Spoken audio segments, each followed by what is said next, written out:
there, welcome back to Whole 30 Day 7. I'm Elizabeth Hines from OurPaleoFamily.com, and tonight we're making chicken pot pie. This recipe I posted on my website last winter, and I've gotten lots of rave reviews, just personal friends that have made it and said it was great. Somebody in their family had been following the paleo diet or even autoimmune paleo for a while and were kind of starting to feel like they were missing out, and so they made this pot pie and just felt so satisfied and happy and content, and that made me super duper happy. So I'm excited to show it to you tonight. There are two parts. We have the filling and then we have the crust, and this crust is amazing. I have a pie crust recipe that has some maple syrup in it, and it is very well suited to a sweet pie like an apple pie or your pumpkin pie at Thanksgiving, and you can get that either in my book. I have an ebook called Your Paleo Holiday. You can download it directly from my website, or you can get it through iTunes or Amazon. Just download it to whatever version of e-reader you prefer. But also, I'll give it to you for free if you will sign up for my newsletter. So when you go to my website, you'll see a little pop-up and it'll ask for your first name and your email address. And if you want to give me that, then I will send you that recipe for free along with my paleo donut recipe. And they're both really, really good. They're family satisfying recipes. So if you have somebody, or even if it's just you, that's feeling kind of like you're missing out on some things since you've adopted this healthier diet and lifestyle, then these recipes will really fit the bill. And this particular version of the pie crust, it is right now on the website. It's a little bit different than the one for a sweet crust, but it is more or less the same, and it's flaky, it has a lot of flavor, it's really, really delicious. So we're going to get started. In this pot I have my chicken broth. I roasted a chicken in my Instant Pot on day one, and a lot of really yummy broth came out of that, and I put onions and celery and carrots in with that chicken, and it only cooked for, I'm trying to remember, 50 minutes, less than an hour, and I thought, oh, my vegetables will just be mush, and the onions and the celery pretty much were, but my carrots were still great. They would be just how I would want them in a chicken soup. So in my pot pie recipe, it has me adding carrots to my filling mixture and sauteing in the pan, and I'm not going to do that because this container of broth that came off of my roasted chicken actually has the carrots in it. So my broth is frozen, I'm melting it, and once it is totally thawed, I'll fish those carrots out and I'll chop them up a little bit. I need to grab my ghee. I'll be right back. To get my filling going, I need a little bit of fat, and I'm going to use ghee today. I'm just going to use my spoon. This is a nice wide mouthed jar. Now, ghee has a flavor. It's basically clarified butter. The milk solids have been cooked out and you're left with the pure butter oil. So it's generally considered safe for people who don't tolerate dairy. They tolerate ghee just fine. But it doesn't taste like butter. It has a different flavor, and somebody in my house, I won't say who, really doesn't like it. And so when I tried to cook eggs in ghee, I got a lot of pushback. So I tend to only use it in applications where they're, number one, I'm not using a lot of it, and then number two, there are enough other things to sort of mask that flavor so that it won't be noticed. But it does tolerate heat very well, so it's a great one for sauteing. And if you happen to like the flavor, it does impart a little flavor, which can be really great in some dishes. It's kind of hard to describe. I don't even want to try to describe it to you. You'll just have to try it. It's pretty mainstream now. You can find it in most grocery stores. So I'm just chopping a small to medium, onion, and I'm going to get this cooking in my butter, or my ghee. I tend to almost always, I'm throwing my onion all over the place. I tend to almost always do my onion first when I'm sauteing a bunch of vegetables because I like them cooked a little bit more. So we'll give this a stir.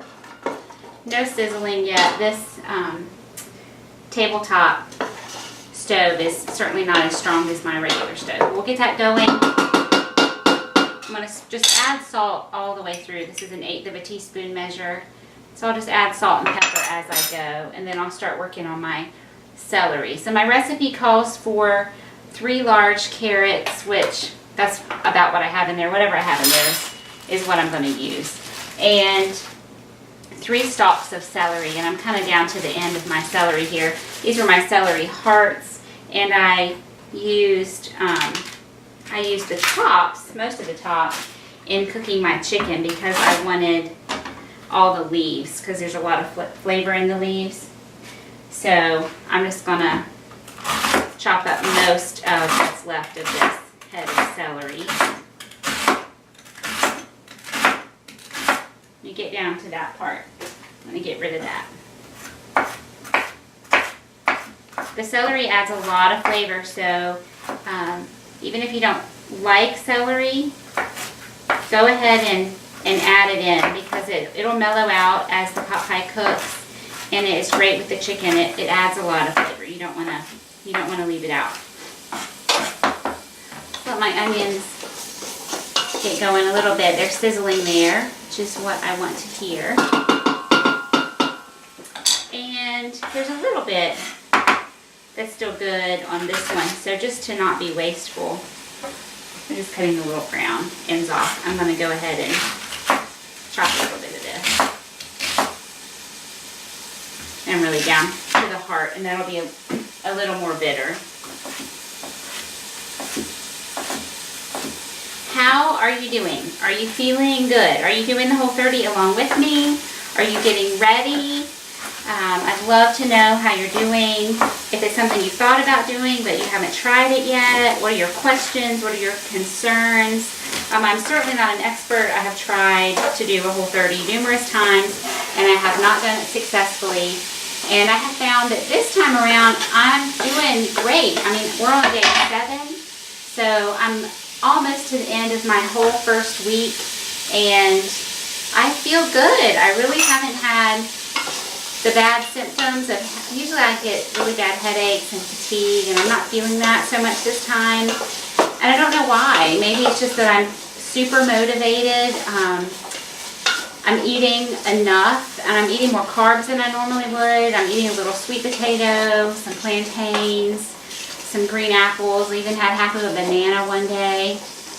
And so maybe that little bit of carbohydrate is helping me. I don't know, but I feel pretty good. And of course, there's the whole mental aspect of knowing that you're not cheating that makes you feel successful, and I don't know, I guess I'm digging that. So now I have an 8-ounce container of mushrooms, and these are just white button mushrooms.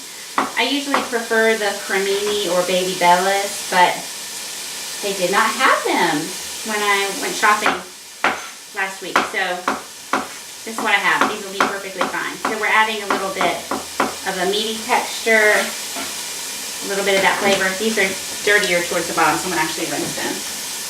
Normally, when I'm making a fruit pie, I would make my crust first so it's ready for my fruit filling, because if my filling sits for a long time while I'm making my crust, a lot of juice will tend to leach out of my fruit, and then I just find that my filling is a little runnier than I want it. But for the pot pie, I want my end is kind of yucky. I want my filling to cook for a little while, so I'm getting the filling going first, and then I will work on the crust. And I just looked at my recipe, and it says to add 1 cup of mushrooms. So I did the whole container just because I had it out. Might as well wash them and slice them, and they'll be ready to put in my eggs in the morning or whatever I want to use them for next. And they'll be fine, sliced like this, for a day or 2 in the fridge. So they're all ready, and then I'm going to cut these down a little bit more. I want pretty much all my vegetables in the pot pie to be about the same size. So you don't have to be precious and particular about this. No needing to get out your ruler, but just generally make them small rather than big slices. That's pretty good. So our only veggie that we don't have in there yet is the carrot, and I'm about to fish those out because my broth over here is all melted down. Let me stir that up. I'm going to add a little bit more salt.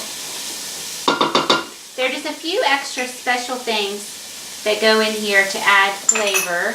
One is poultry seasoning, which is mostly sage and thyme. Let's see if it says exactly what else is in it. Sage, thyme, marjoram, rosemary, black pepper, and nutmeg. Just a teeny bit of nutmeg. And it feels like this is almost empty. But I love that combination together. So I use a lot of poultry seasoning in my chicken dishes, chicken soup, chicken pot pie. I'll even put it in when I'm making my broth sometimes. And coconut aminos and lemon. So those are kind of our extra, not exactly mainstream flavorings for our pot pie. So I'm going to let this brown. I'm just checking my instructions and making sure I'm doing it exactly the way I have written it down. Oh, the other veggie I wanted to add was green beans. Now, here's my clump of green beans. I'm going to run a little bit of hot water in here and defrost them a little. Those beans came out of my garden this summer, and I actually had a really successful crop of green beans this year, which was really nice. I had more than we could eat, actually, and so I froze a bunch, and those I just pulled out of the freezer when I set on the counter a little bit ago, and I thought that they would totally defrost in that amount of time, but they did not.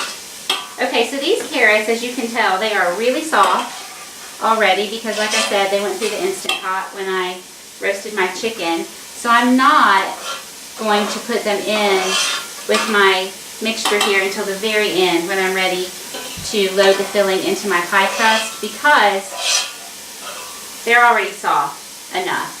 If they get a little bit mushy, it's fine with me.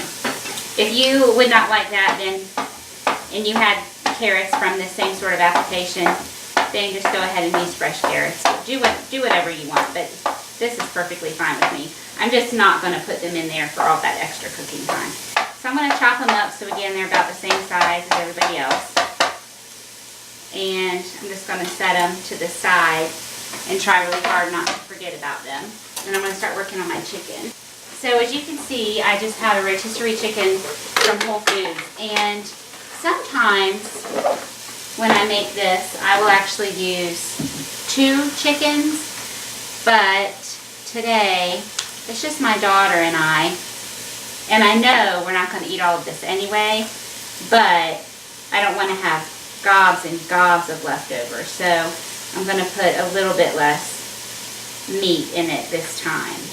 I love it really packed full of meat. I feel like I'm always telling my kids, where's your protein? Where's your protein? I'm looking at their plate, and it's full of carrots and apples and clementines and, you know, lots of good produce. They're really good about eating their fruits and veggies, but where is the protein? In breakfast, where is the protein? So when I make something like this, where it's really easy to put in lots of protein, I do it.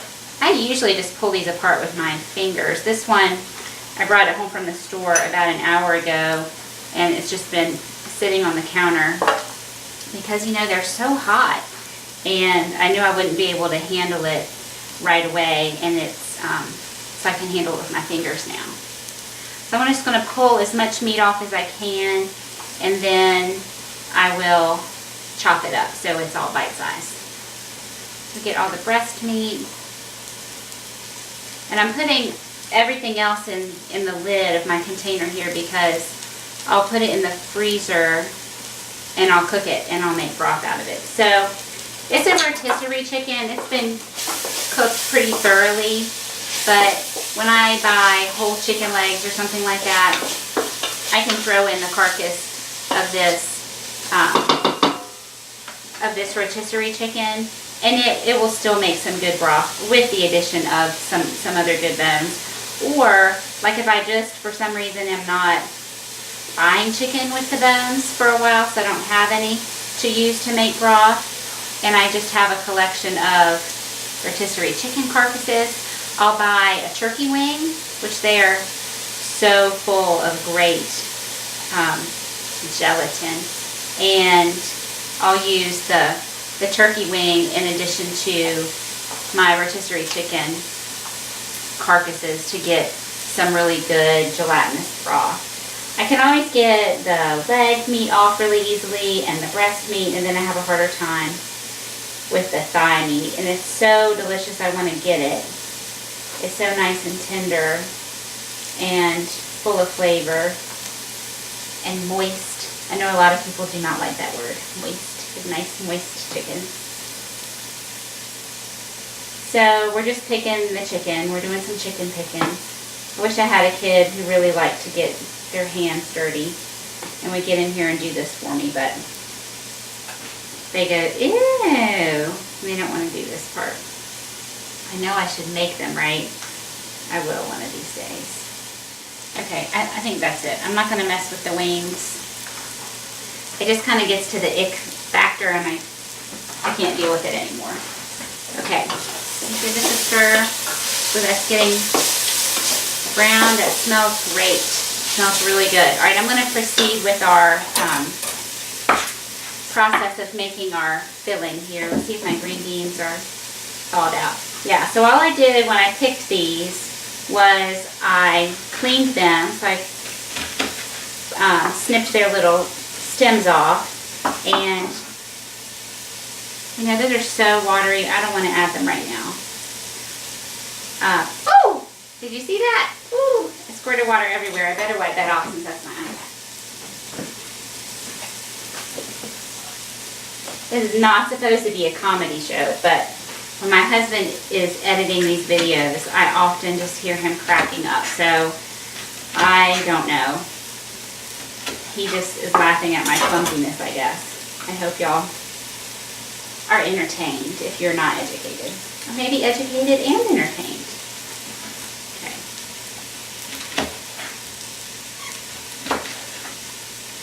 So what I've decided I'm going to do, since these are very watery from being frozen and then thawed here in my warm water, I'm going to go ahead and add the arrowroot to my veggies in the pan, and then the broth to create my sort of gravy, and then I'll add these green beans in. We're going to add a little bit of arrowroot for some thickening. 3 tablespoons is what I said in my recipe. I'm going to start with less because it might take less. I just want to get it to look dry. Which I didn't add that much fat to start with, and obviously these are just vegetables cooking, so there's no fat in the vegetables. If you use too much arrowroot, you can end up, your finished product can be sort of gummy or almost slimy, which those are not nice words.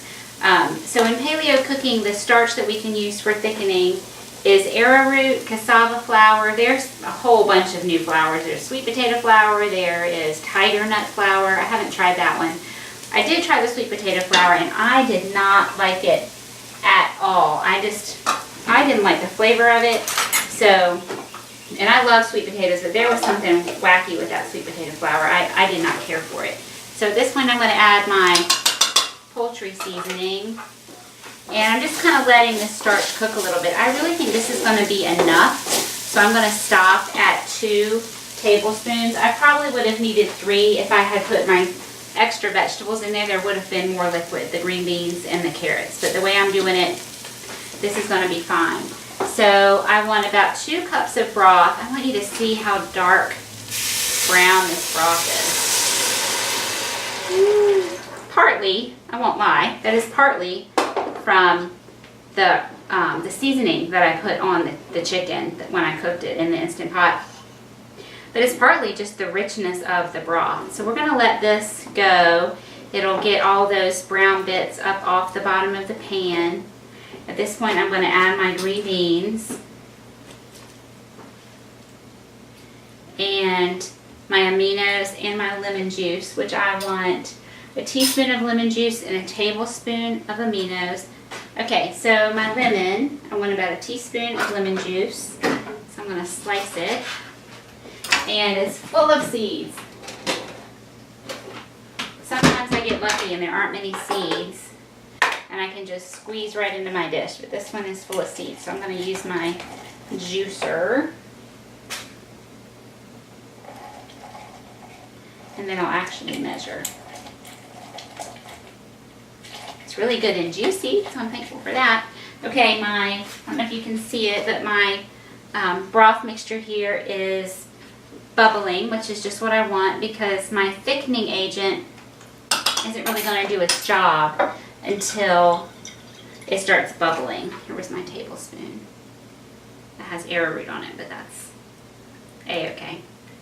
So, tablespoon, and I'll just swish that around in there to kind of rinse that out.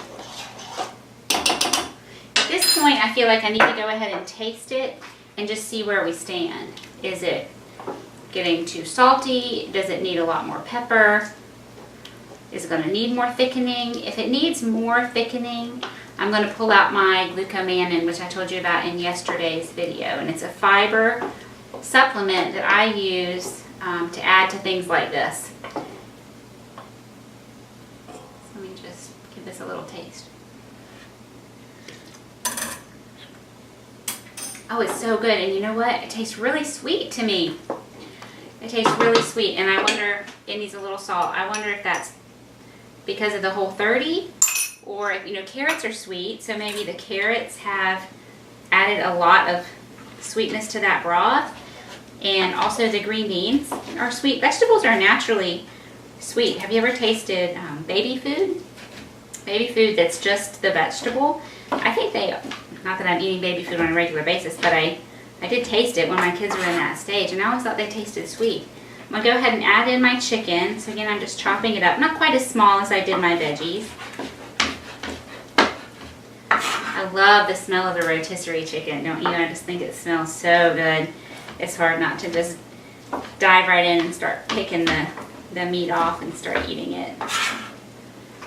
Okay, so in this goes. Certainly if you had a big barbecue and grilled a bunch of chicken and had chicken left over, you could use that. You could poach some chicken breasts, thighs, whatever source you want to use for your chicken, for your meat is perfectly fine. Or this would be delicious without the meat if you are wanting to cut back on your meat consumption for whatever reason.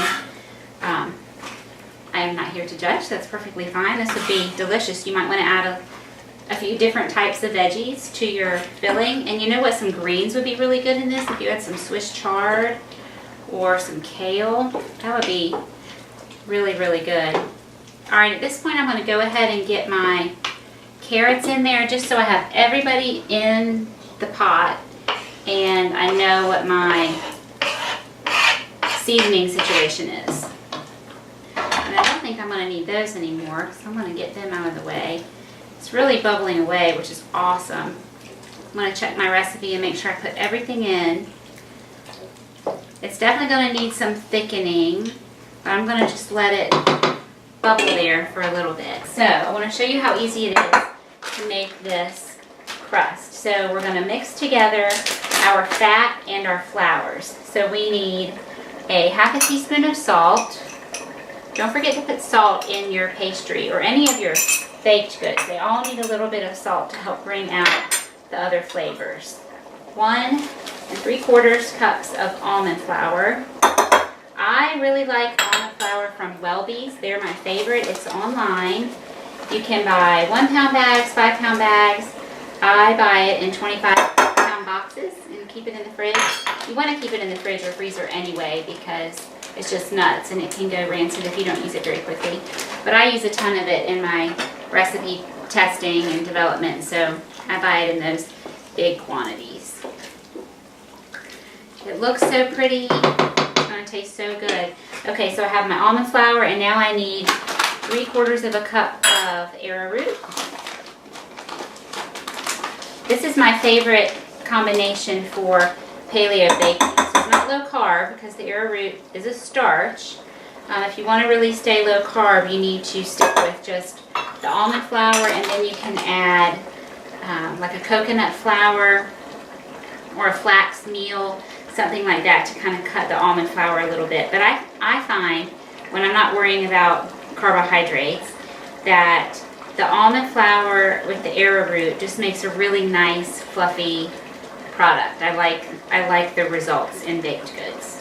So if you follow any of my recipes, that is very commonly what you're going to see. So I just want to mix those together really well, and then I'm going to add my lard, which I was very excited that they had it today back at my Whole Foods. They have it in the meat department. The butchers have it, and I asked for it in the summer, and they acted like I was crazy because hog killing time is in the fall, and said that's when they have lard. It's really good. Okay, so here's my lard, and I need 1/4 cup, and it will last a long time in the fridge, but you want to keep it, stuff all over the floor, I made a mess. You want to keep it pure, so like I don't want to use a spoon or a measuring cup or anything that I have used like I stuck in my flour, because that's just introducing another element into the lard and could very likely make it go rancid. Okay, so 1/4 cup. The lard just creates such a nice flavor and texture for the crust. You certainly don't have to have lard if you can't get it. You could use palm shortening. That would be my second choice, my strong second choice. When you get away from that, I think for a pastry like this, I don't think coconut oil works particularly well. I don't think ghee works particularly well. I would go for a grass-fed butter. But if you can't tolerate any dairy at all, and you like to do baking, you need to figure out how to get your hands on some palm shortening, some good quality, well-sourced palm shortening. And I buy mine from Tropical Traditions, so it's another online purveyor, but theirs is really good quality. It works really well. Okay, so just keeping an eye on this. It is getting nice and thick. I'm going to turn it down. It's really bubbling away. So when you are making a crust, a pie crust or pastry, you want to mix your fat and your flour together, so all your dry things with your fat, and then you want to end up with these crumbs. And the test is you can squeeze it and it stays together, but it still easily breaks apart, and that's just how you want it. So sometimes you have to adjust a little bit. Like I could probably get away with adding a teeny bit more lard to this. It's okay.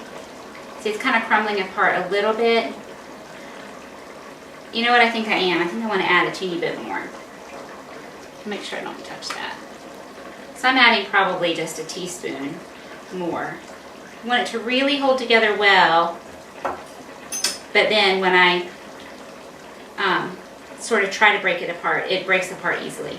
And it took me a long time to learn this. My grandma taught me, and there was no recipe. It was just, how does it feel in your hands? And so practice.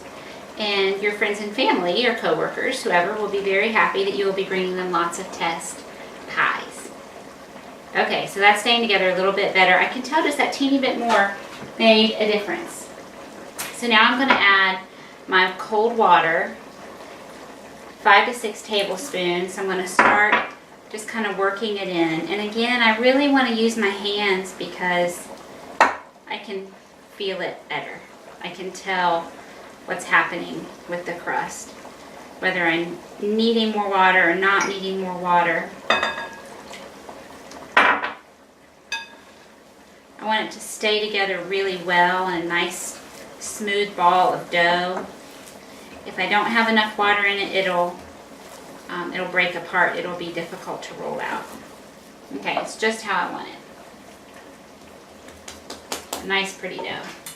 So I need a little bit of the arrowroot on my counter to help it not stick. You could roll out on parchment if you want, but I'm not going to mess with that. The little piece of chicken. I'm just going to sprinkle a little arrowroot on here so it doesn't stick terribly, and start rolling it out. And we'll get a little bit on top.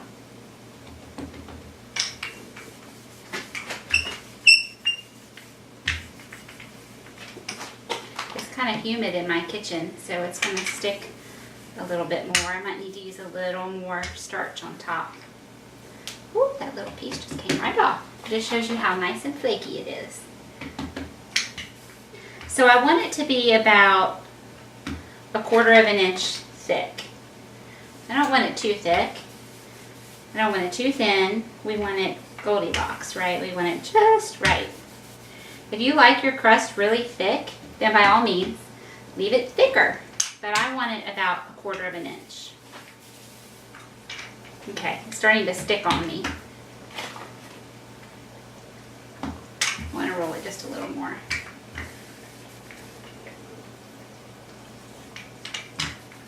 Your other option, if you don't want to mess with rolling, is you can just press it. So I'm going to take my dish and lay it on top and cut around. I've shown you how to do this before with my apple pie video, though I did do it a little bit differently with that one. And then I'm just going to cut it again into a manageable size that I know I can pick up with my bench scraper and just fit it down into my pan. So now we get to put together the puzzle.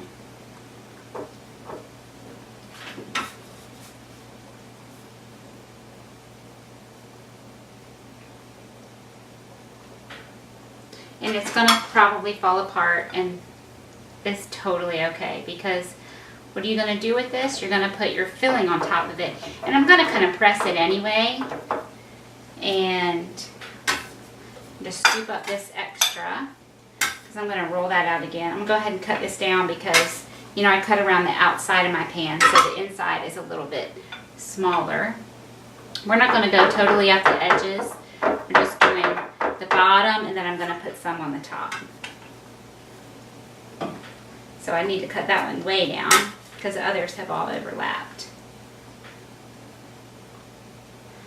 Oh, that one totally fell apart on me. I was very sloppy. But look, I just press it in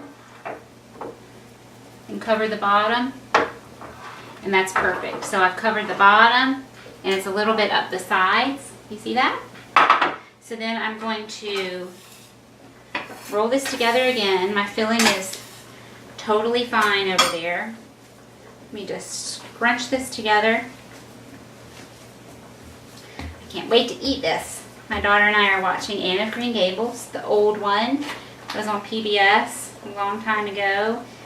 And we're going to have ourselves a little picnic supper tonight and watch some Anne of Green Gables and eat some chicken pot pie. And I think that will be just perfect.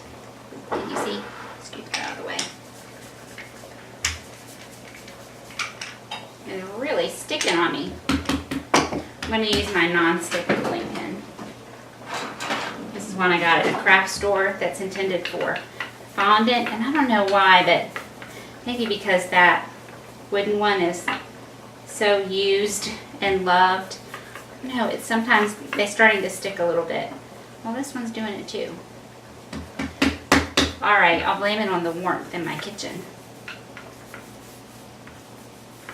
Alright, so I'm going to roll this out. It looks really ugly, but you know what? It's totally okay because it's going to taste awesome. Alright, so all I'm going to do, I'll show you. I'm going to press this a little bit. Get it a little bit flatter, thinner. Just use my finger. Since the rolling is kind of bothering me and I don't want to just keep adding starch to the top of it, I'm just going to press it. So don't get frustrated. It's just cooking. It's just food. The ingredients are still the same. Don't get frustrated by this process, okay? I don't want you to throw in the towel because this seems complicated. Okay. Okay, so here's my bottom crust, and this is not too hot, so I'm just gonna, I'm sorry, I can't do it the Food Network way, I gotta do it this way.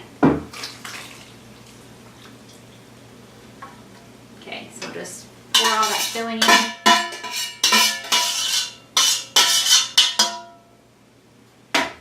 And it'll naturally mostly smooth out. And then we're just gonna get some crust on. So cut it into little chunks and plop it on there. You could be fancy and you could do a lattice work if you wanted. Mine is gonna be sort of like a lattice just because of how I am ending up putting it on. And we're gonna put this in the oven. My oven is preheated to 375. And you know, basically the crust has to cook. The filling, everything is cooked. And let's see what my instructions say about timing. How long to cook this? 30 to 35 minutes. I have one more thing to do to make it look a little bit fancy on the top, and you can totally skip this if you want to. And that is to make a little egg wash. Normally, if I got to this point and I had this crust left over, I would be jumping for joy, my kids would be jumping for joy, and I would be making what we call pie doughs. That's what you'll see if you subscribe to my newsletter and get the pie crust recipe sent to you. I've made pie doughs, which is basically you take your leftover pie crust and you roll it out and you spread on some butter and you sprinkle it with some kind of sugar. So I like maple sugar and cinnamon, and you roll those up and slice them and bake them, and they are so good. But because we're Whole30 and I'm not having any sugar or butter, I'm just going to cram all that crust on there, and it works out to be the perfect amount to cover my pot pie. And there are already little holes in there, so I don't have to worry about cutting vent holes. Let me grab my egg and we'll make our egg wash. This is totally optional, you do not have to do this, but it will make your crust look pretty and shiny on top. So it's 1 egg and a teaspoon of water. Which I have my water right here from my crust. So we just beat this up really well.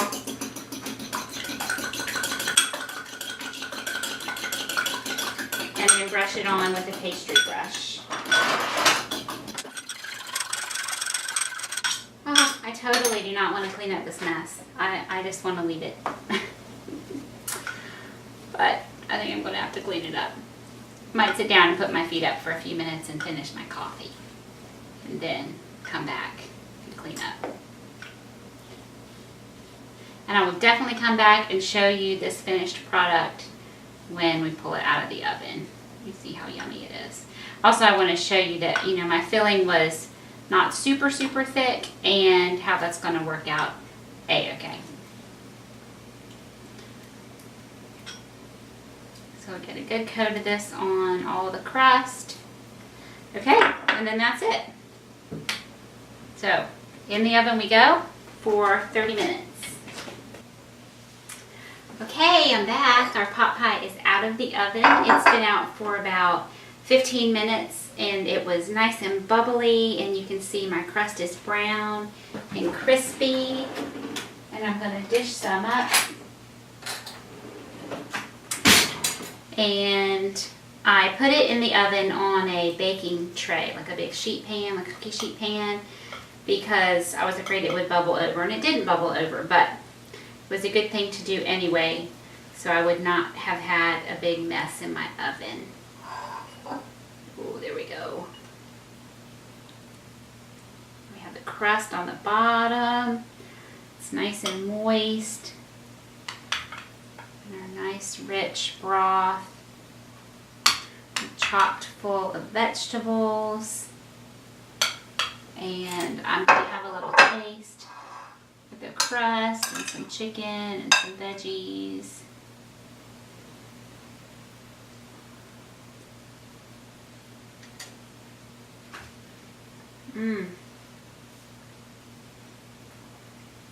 It's really good. This will be perfect for the fall or winter when it's cold outside or you just feel like you want something comforting. Make this pot pie. It took me 45 minutes to get it all ready, the filling and the crust. And I was talking to you and going a little bit slower with things. So you could probably even get this ready and in the oven in under 45 minutes, and it baked for exactly 30 minutes. And so it takes a little bit more time than, say, the tacos we made last night, but to make such a home style, yummy, comforting dinner, it certainly didn't take a long time. So happy Whole 30 Day 7. I hope things are going well for you, and I'll see you back here tomorrow with another Instant Pot recipe.